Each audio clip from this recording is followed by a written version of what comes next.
男嘉宾赵先生28岁，来自湖南职员，走在他身边的是他的母亲侯女士，53岁，来自湖南退休。女嘉宾小西26岁，来自湖南行政管理，有请小西。这家蛮怪的啊，儿子跟妈站一头，媳妇儿站那边。今天谁要来的？来干嘛？我要来的。我婆婆在家里就特别护着她儿子啊，指使我坐这里坐那里。而且在孩子方面，我也是一点吃备权都没有的，甚至我孩子叫奶奶叫奶奶妈妈，这证明我带我孙子带得好啊。但孩子是我生的，我养的。就去年过年的时候，因为我们结婚3年多了嘛，第一年就是在他家过的年，我觉得就我爸妈2个人在一家。很冷清，我跟他商量，我说今年能不能到我家里去过个年呀？但我老公一听，他就不同意了，他说要去，那你就自己去。你是嫁过来，你要搞清楚啊。带小孩回去以后，他外婆他们就有点惯，然后惯回来以后，不是惯有什么不好呢？惯的，然后他回来以后，我妈接着带的话，他就比如说好好吃饭，那就不，那叫追着去喂他吃饭。上次带回家2天，我的孙子就病了，所以我坚决反对。孙子现在多大了？2岁多。2岁，就生过1回病哈。对，真是挺厉害的。2岁半的孩子就从来没让生过病啊。对，您这真是无微不至的照顾。对，我退休以后就干这件事，带孙子。他啥事都不干，就在家就专心带小孩。那要你干嘛呀？父亲不就是一动不动如山吗？他就是这样子的。父爱如山是这么说的。我坐这儿有点看不下去了啊。啊。这个母子俩这个在那儿这个报告榜上这个气势，哎呀，感觉很不舒服。要么妈妈能不能换个位置啊？换什么位置啊？妈妈要么到您那儿去。不好吧？那是主持人站的。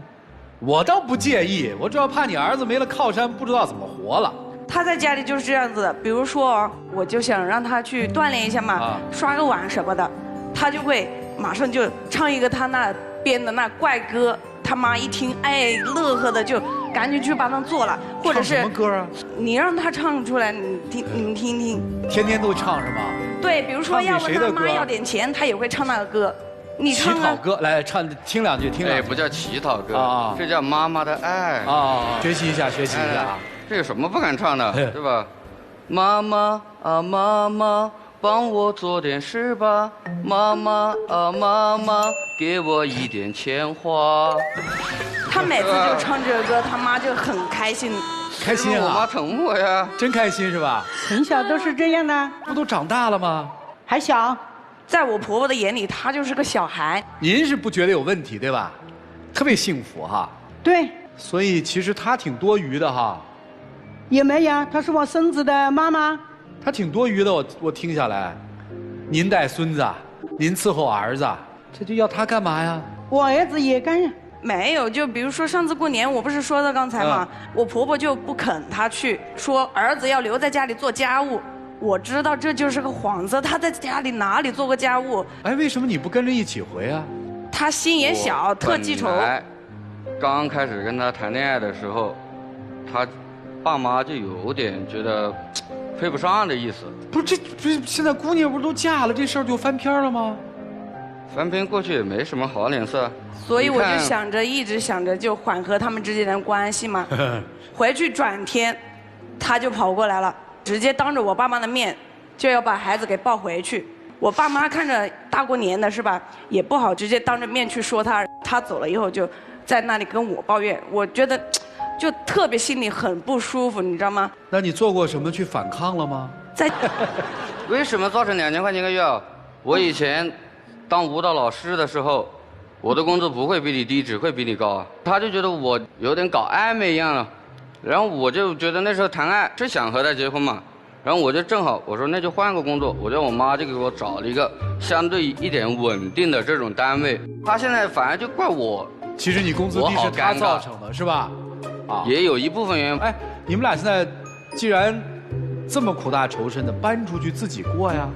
对，我也想过，我想把投资在我朋友那个饭馆的几万块钱拿出来嘛。我就说你妈也这么就护着你。别说饭馆这点事，她只想在外面躲，不想回家带人。啥意思呀？不是人家夫妻俩出去过不行啊？现在小孩还太小了，他们对呀，去去你小孩现在我们俩出去住，我不放心。1点，小孩还没送幼儿园，我们去上班的时间，爷爷奶奶要来，我买房子要看买得近还是买得远。第2点，我们出去住以后回家我要搞饭，衣服也是我洗，我这不是给自己找痛苦呀？那你爸妈总有老的那一天吧？你总要长大成熟吧？慢慢来呀。哎呀，这大过节的，你知道吗？主持人，我忍啊！您说，你看我媳妇好矫情不？2人的钱要分得这么清楚，做什么呢？所以你给他们干点活，他们啃着您，您特别高兴，是吧？对，只要你们好好过日子。你们夫妻之间的关系好吗？别老说跟婆婆这点事儿，你们俩关系怎么样啊？他不发病的时候还是挺好的。啊，什么叫发病呢？就是比如说，他特好酒，之前喝酒，就喝到已经住院住了大半个月。是有这回事，现在没有那么大的酒瘾了。他改了好多。然后他有一个非洲的朋友，叫他聚一聚，大概是晚上6点多的样子，他就出去吃饭了，吃到12点多就回来。对。然后他一回到家就放飞自我啊，闹得鸡飞狗跳。我就跟他说，如果你下次再这样子喝酒，那你就干脆别回来了。结果第2天他又跟那个非洲的朋友去喝得很晚回来，我就直接把他锁门外了。然后我婆婆就特别不高兴，把我直接推开，把门给打开了。是不能把他关到门外啊。您不心疼您儿子啊？喝酒喝成那样。我儿子喝酒是不对，是吧？管管呀。我管呢，但是他媳妇可以劝劝他啦。我儿子是那种吃软不吃硬的啦，还要我教吗？啊，您还是教他一下吧，他年轻。我儿子本性很好。是。然后他就从这件事非常的记仇，然后过了大半个月的样子，因为我做教育行业，很少有时间出去玩，就周末的时候有朋友就叫我出去打个牌，然后大概晚上8点多的时候，他就一直打电话催我回去，然后我那天是晚回来1点，11点多钟回去的，然后他就把我直接给锁门外了。你进来了吗？我是进来了，我怎么进来的？然后我就给我婆婆打电话，我说妈，你儿子又犯病了，你给我开个门好不好？然后我婆婆就说，你哄哄他，让他开心了，他等下就给你开门了。本来就是的呀。然后我一听就气嘛，我就使劲踹门，然后我婆婆就怕影响到邻居，等下别人看笑话，才给我开门让我进去的。就是你说他对吗？我妈星期1到星期5在家带孩子，好不容易熬到星期6，对吧？然后到了晚上，她在外面玩了一晚。白天还是我带的。你在家干嘛呢？我在家一起带呀。我为什么就不能有一点自己的空间呢？你那就是躲着带孩子。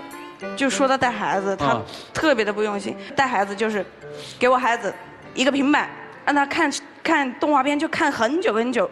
现在你不给他看，他就在地上闹腾。唉，我本来就不太会带，我不就觉得我最安全的方法，他在我的掌控之中。就是我在旁边也能干我的事情，搞个东西给他安安静静在那。哎，你除了给他看电脑，你觉得能掌控之外，你还用什么样的方式来？给吃的呀。他给儿子洗澡，他看孩子一闹，他就直接把他灯放洗衣机里。我儿子因为恐惧，他就只能站在那里乖乖的听他去洗。放在地上，他又喜欢跑，又调皮，然后他要是一滑一摔，那我还是个罪人。那我觉得放在那个洗衣机里面把他一站着，他还害怕，他一动不动，你该怎么给他搓哪里，给他洗哪里，他干干净净。他做的对吗，儿子？这一点我儿子还不太会带人，所以我问您他做的对不对，不是他会不会带。有一点。有一点啊，他儿子做什么都是对的啊，错的也是对的。主持人，你说我在家里真的是，我老公也管不得，我儿子我也管不得。也不叫管不得吧，是没法管吧？对。你们俩婚前没谈单独住的事儿吗？婚前他就说了，他说我要和我父母住在一起，就我还觉得他是特孝顺的人啊。但是其实我一嫁过去才发现，结果他是在家里什么事都不做，还要啃老。哎，你有没有想过哈？你要跟你老公步调一致的话，回家也往那儿一躺，然后你天天跟你老公在一起玩，像你老公说的那样，把所有的活都给婆婆干了。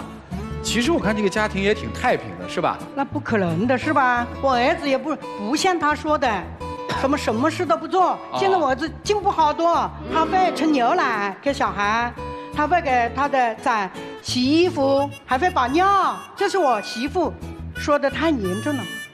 妈，你觉得你这样子护着他是真的为他好吗？我儿子是有好多缺点，是吧？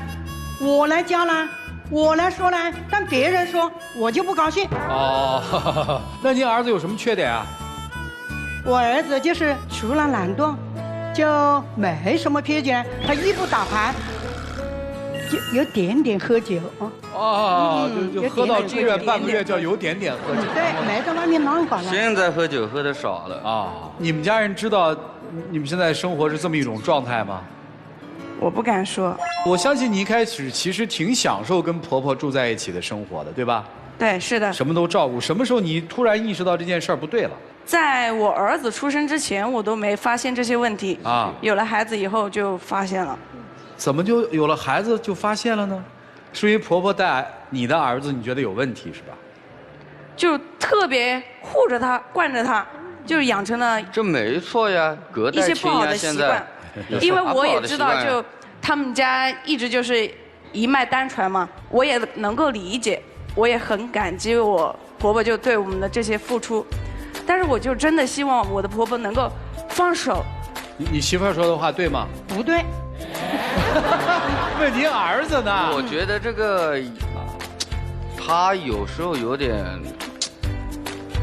把我想的吧，可能太完美了。哦，所以其实你就是一凡夫俗子，是吧？我觉得我的那些要求并不高。哎呀，这大过节的哈，你们手里都拿着那个吉福卡了是吧？妈妈拿了3张，儿子拿了3张，媳妇儿拿了3张。你今天来的目的是什么？你再说一遍。我就希望我的婆婆能够放手，让她长大。你能做到自己一个人带儿子吗？可以。因为我儿子即将要上幼儿园了，我就下了班就直接带他回来就可以了。婆婆等于这一站已经用完了，不用再用了是吧？对，就是你说出我心声。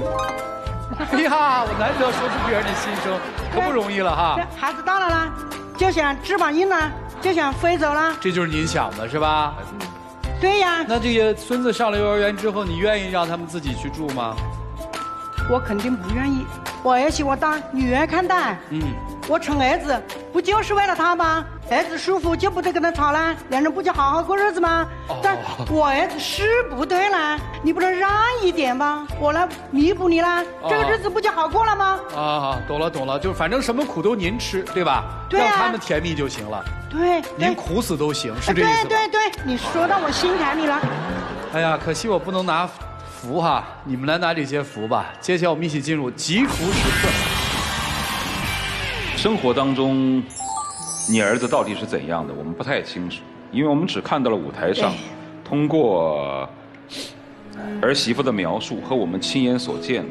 我就问一下你，就像您儿子现在这样站在您身边，2只手揣裤兜里，或者老是抖腿，或者手抱在前胸，面对着我们所有的观众，你觉得他这样的站姿是尊重人的吗？别。知错就改，我儿子。所以话就到这儿，我就跟你说2句了。你觉得你的丈夫尊重你吗？不尊重。好，你觉得你能改变你婆婆的想法吗？不能。好，你觉得你的儿子在这样的家庭氛围下，会不会变成像你的丈夫一样？对，我就是一直担心这个。对，也就是说，将来你的儿子也不会尊重你。是的。你现在是1打2，明天就是1打3。对不对？我就问你最后一句话，你图什么呢？没有，头脑老师，你说的这么严重。我这样，我改变不了你，所以我不跟你对话，我只跟他对话，好吧？有谁能够变成头脑老师？我这服。我跟你说啊，这个啊，你看我们在说话，你又打断我们；你们说话，我们从来没有打断你，这也是尊重吧？我现在跟你儿媳妇对话，没有跟你对话，因为我知道我改变不了你，所以我就问你最后一个问题：你图什么呢？我也不知道我在图什么。你就自己扪心自问，如果你问得清楚，我要什么样的生活，我要的是不是最基本的尊重，还是说我的自由，你到底要的是什么？你想清楚了。如果你想清楚了，那么在这个家庭当中要得到，你就可以继续跟他们生活下去。如果你连最基本的东西你要不到，你就应该做出你的决定，好吧？来，于老师，我也理解这个涂磊老师的意思。妈妈的教育对孩子的影响，那是从最原始的根源上一个最大的影响。但是现在有一个问题，如果说妈妈对孩子的影响，你这个妈妈已经剥夺了这个妈妈对你孙子的影响，就是那个孙子就已经没有妈妈了，你知道吗？没有啊，对，他眼睛里只有奶奶。这个事情你都是错的，因为孩子眼睛里面他不可能用什么都能替代到自己的爸爸和妈妈那份爱。还有一个，这个家庭都得需要你去付出，你的付出是不但是无效的，反而会坑了他们。坑到什么程度？坑到你的儿子乃至你的孙子无法抵抗外来的所谓的一点点的这个风雨。刚才说2岁孩子没得过病，那太可怕了。按照您的方式非常的细心，反而孩子一点免疫力都没有，只能在您的呵护下他是温暖的，但一旦离开了您的怀抱，包括您现在的儿子一旦离开您的身边，他就一定不快乐。我就只说这么多了，不说了。谢谢，谢谢老师，谢谢，谢谢。还有哪位导师能为我说说话吗？来，我为您说句话啊，这妈妈确实是，就像刚才我还没说呢，没说，有这个吗？您等等，我全说完了，这叫贿赂，我全说完了，您再，那我先贴上啊，待会儿您要想撤再撤了。你拿人家的嘴短啊，杨老师。我这人最不怕了，大不了再我告诉你，您说的不对，我们立刻反击。对，我先贴上，我2朵小红花先。不是，真心啊，我觉得妈妈是真的希望他们好。我相信你出于本心，但是阿姨，有时候我们说自己认为伟大的爱，愿意扛下所有苦的爱，有可能是错的。20年以后，您儿子怎么过这日子？谁照顾他？过20年，您万一身体不好了呢？儿子谁照顾？我儿子也会长大了，会懂事了，我永远这样。不大，不会呗。您知道他在场上那个叉着腰、抱着手、揣着口袋、抖着腿，这换成任何一个不懦弱的妻子都得训他。你这儿媳妇错了都不敢训他。有句老话，我不跟您辩啊，我不跟您辩，我拿了您的这个福字了。但是我是希望很难受，儿子自己想清楚啊，儿子想清楚，20年后你跟谁过？你如果永远就在你妈旁边站着，将来受罪的是你自己。儿子也给我个福呗，是吧？哈，帮你长大。这个没问题，太好了。没有，你可真够可以的，我第一次认识。真的是你控制你自己。控制一下啊，不是，我是真觉得希望他们都能够好起来。我没拿他们娘俩的东西，我说2句啊。女生啊，你会不会在这个家庭当中有一种感受，其实你和婆婆之间是极大的对立？你会觉得面前的这个女人啊，她的老公是她的，我的老公也是她的。我的儿子还是他的儿子是他的，我的儿子也是他的，全家都是他的，他就站在世界的中心，拥有爱，但是我什么都没有。对，你是一个外人。是的，我就是感觉这样子。在你婆婆的心里，你所有存在的价值就是这个女人是我孙子的妈妈。她没有讲说这是我的儿媳妇儿，这是我儿子的媳妇儿。其他的这一切啊，我不想讲什么。但是我觉得，这个妈妈就是自己是宇宙的中心，是家庭的中心，她拥有这3个男人的爱，所以你其实是非常孤独的在这个家里，但是你没有办法跟自己的父母去表达这样的情绪，所以你今天来到了我们的现场。我刚刚不知道有没有说到你心里去啊？我跟你说的对话到这里，绝对有。我不是要福的意思，没是这个，是这个意思，我本来就想过来给你了，不是这个意思，我本来就想过来给你了。就是啊，贴上吧。我早就注意到你了，很漂亮，是吧？你老说实话。然后我想跟妈妈说一句话：作为婆婆，应该把儿媳妇当女儿，但是你没有把她当女儿，双标。你儿子在外面喝酒喝大了，哎呀，赶紧给他开门，推开儿媳，我得开门，一会儿冻着了。儿媳妇在外面玩嗨了，半夜也没有特别晚回来，11点回来，而且偶尔为之啊。你赶紧给我儿子承认个错误，他开心了就给你开门了呀。你拿他当女儿了吗？刚才怎么讲？只要把我儿子哄开心了，你们俩就不吵架了吗？凭什么人家要把你儿子哄开心啊？你刚刚一直在讲哪位老师替我说一句话，我就给他个福，很难呐，阿姨。我觉得你要调整自己的心态，把人家的老公和人家的儿子还给他，没有什么奶奶妈妈这种名字。奶奶妈妈如果没有人教，一般孩子是叫不出来的。所以我希望你能够正视自己的位置。当然我是说不到您心坎里了啊，我希望你想一想。还有这位先生，你能不能大过年的不站得跟个圆规似的？我看半天了。对，正视自己的位置，做好自己的姿势，在家庭当中面对父母，面对妻子，像一个男人一样。我真心的希望你们思考一下，祝你们幸福。好，谢谢陈岩老师。哎，我能接着说，你让我们仨女的先说完啊，阿姨，我们3个人都是儿子，但阿姨我说一句您不高兴的话啊，我们3个人未来的目标是一定不要成为像您这样的婆婆。你有没有想过，现在你有的是孙子啊，如果她生的是个孙女儿，这孙女儿以后要嫁给别人的，去别人家过这样的日子，您心疼孙女儿吗？会吧？所以这就叫将心比心嘛。您也是女人，我想问一下，您的婆婆跟您的关系是怎么样的？我的婆婆跟我关系很好啊，我在家里。您在做儿媳的时候，您的老公听谁的？一直是听我的。她的老公现在听谁的？为什么说您当儿媳的时候，您会觉得哦，我婆婆跟我关系很好？是因为您的婆婆没有介入到你们夫妻之间的生活当中，但是您现在对儿子过多的掺和到他们俩的生活当中。如果说今天是解决他们俩的问题，我觉得今天这一场节目其实是来解决您的心理的问题。如果您希望儿子和儿媳妇真的过得好的话，您狠心把他们推出去。如果您不狠心把儿子儿媳妇推出去的话，你信不信时间再一长，他们俩一定会离。你其实啊要想明白一个道理，就我们这些人都不认识你们俩，不可能带有偏见。我们所有人就是就今天舞台上你们的对话、你们的表现，才来做出我们自己最真诚的提问。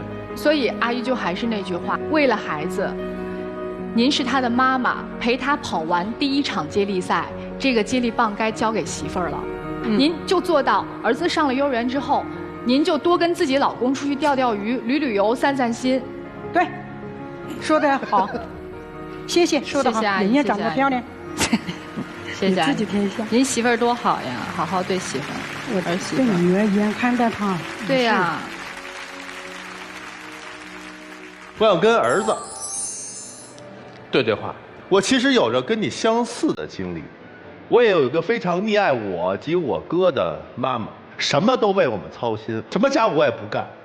我母亲今年是79，白发苍苍，身体呢小病不断。但是我觉得我的改变是什么？就是我结婚之后，我从那个家出来了，我的爱人让我知道了，原来啊，我以前做的不对，我最对不起的就是我母亲，因为我太理所当然你对我的爱。你笑什么？我觉得我可能没有个哥哥，所以比你还受宠一点。你是认为他在受宠吗？好有意思啊！好，对。其实，如果你有哥哥的话，你妈会更累。如果说你认识到这个问题，再过几年，你一定会后悔的，明白吗？我认识到了，我能做的就是在我力所能及时，我多回去看看，然后多跟他聊聊天，然后有机会我们全家邀请他及我哥一起出去旅游。但他现在还说不，就这个春节，我想带我妈出来，不要再为我的侄女再去操心了。他们夫妻俩可以的，能不能跟我们去度假去？我母亲还说走不了。哎呀，我不想去，是不想去吗？他是走不脱身呢。我很羡慕我岳父，我岳父就因为他有一个好的女儿，他现在到处去玩，这就是不一样的老人，不一样的生活。原因是什么？就有不一样的儿子，就这样。好，谢谢徐总。你哥会看节目吗？我哥可能不看。接下来时间你们自己说说吧，听了老师们的这个建议，你们自己有什么触动的，有什么感触，你们可以说一说。我想再问一次我老公，你愿不愿意跟我一起搬出去住？我们一家3口。行吧，搬出去住。今天，其实最好的收获就是他们听到了在生活当中听不到的，能接受就能接受，不能接受那也没有办法，毕竟那是属于你们的生活。但是我觉得儿子得向自己的妈妈和自己的媳妇儿得赔个礼道个歉，从今天开始独立的生活，无论是形式上的还是内心想的，如果你想，你就应该有勇气开出这一步。重新开始，老婆，我错了。妈，我错了。希望你能够像你说的一样。那必须的。我希望你就能够变得成熟一点，能够独立。慢慢来，慢慢来。保护我，保护儿子。那必须的，慢慢来。回吧，谢谢你们，请回。主持人，我要谢谢大家，想跟这些老师合个影。哦，来，合影。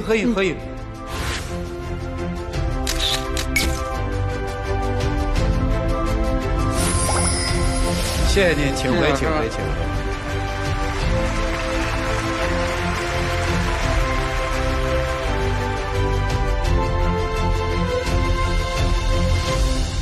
福满新春，各位胸前都贴好了福了啊！我先读一段广告。我们的节目是由保湿护肤领先品牌药保湿伊贝诗冠名播出的伊贝诗纯净水纯净保湿实时水嫩。如果各位想参与我们的节目，可以关注伊贝诗的官方微信或者到伊贝诗的线下销售网点进行报名。最后咱们当然就是点那个福字了，对吧？福最多的就可以抢年货了。